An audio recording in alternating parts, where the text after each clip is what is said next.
My name is Guy Faulkner.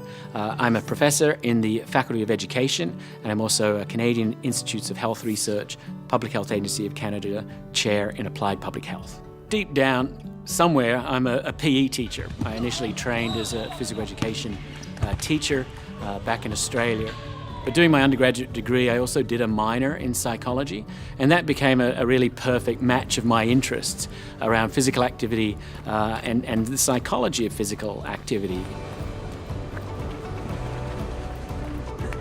Well, I think I initially started off working in the field of psychiatric rehabilitation, where I was starting to look at how to use physical activity and recreation as a way to promote mental health, particularly amongst individuals with more serious mental illness, such as schizophrenia and severe depression. We know that physical activity promotes mental health. Substantial evidence, research supports that relationship, including some of my work. But we also know that mental health is an important antecedent to being physically active. People who feel mentally healthier are more likely to be physically active.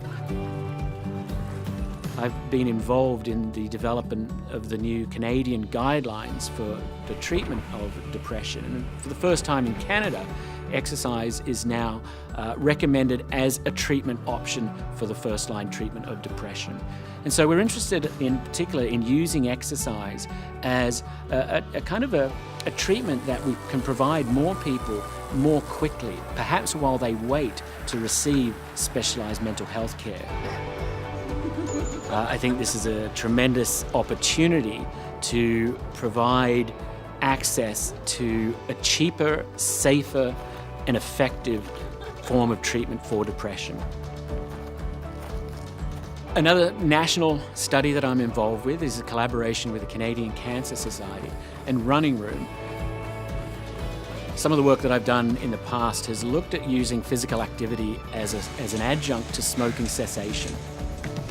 We're recruiting smokers to participate in 10-week running room clinics where they learn to run a 5-kilometre jog or a race. And at the same time, they're receiving a range of smoking cessation support. And the work that I currently do now in the Population Physical Activity Lab is really taking a much larger picture. It's really looking at how do we develop interventions at a national, at a provincial level that gets more people moving and sitting less, and looking at ways in which we can have an impact on population health. How do we create sustainable change? What are some of the barriers that are restricting some families, some households from being able to walk or cycle to school? I mean, the most rewarding part of the work that I do is working with really highly motivated, engaged scientists who want to contribute to the work that we do.